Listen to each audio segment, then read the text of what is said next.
before you transitioned, you said that you had a period of time where there was assessments, psychological assessments, and stuff like that. So, that wouldn't be described as gender affirming? Like the psychological test, was that affirmation, or was that purely just listening and trying to gauge the situation?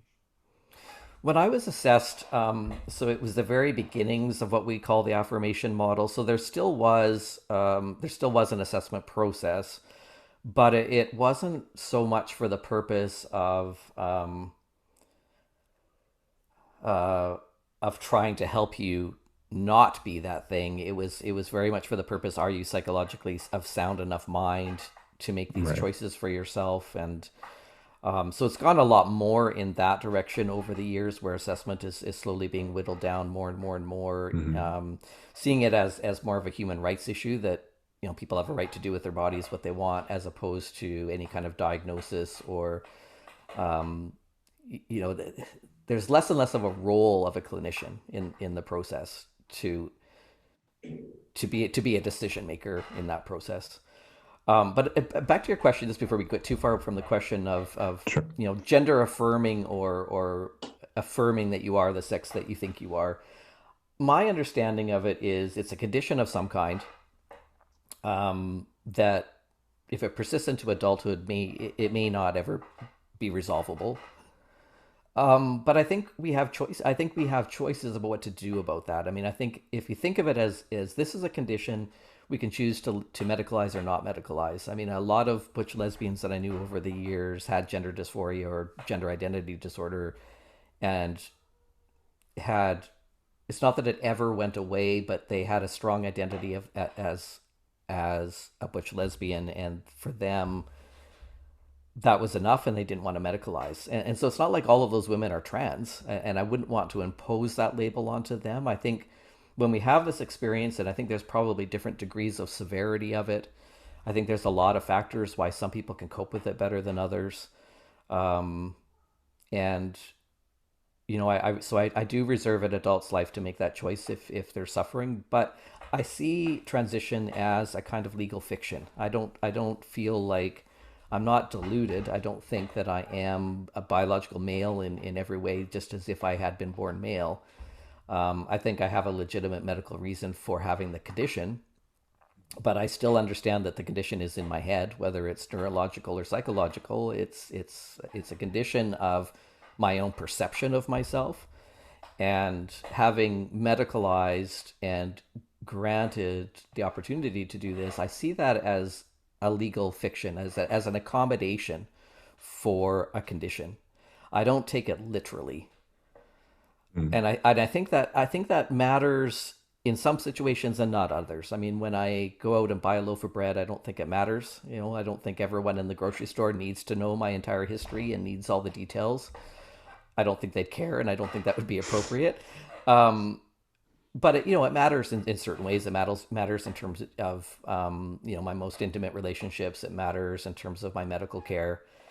It matters in terms of certain policies and laws, and I think that's becoming obscured by the Mm. politics that wants to see us as just men because we think we are, just women because we think we are.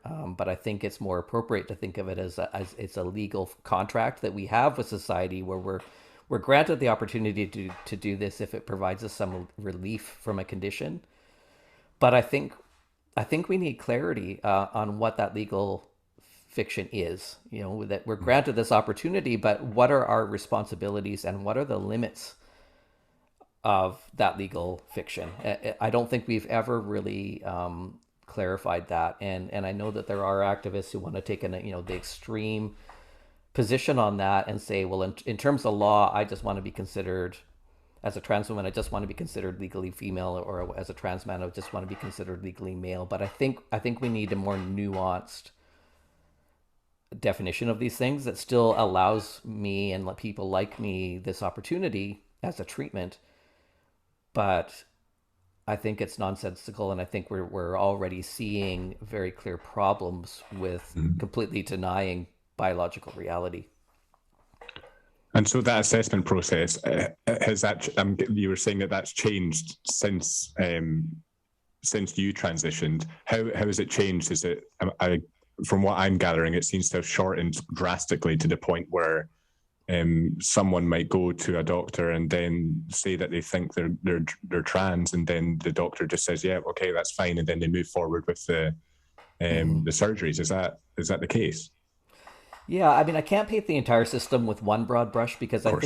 I think there's a lot of differences from clinic to clinic or office to Mm-hmm. office how people are practicing.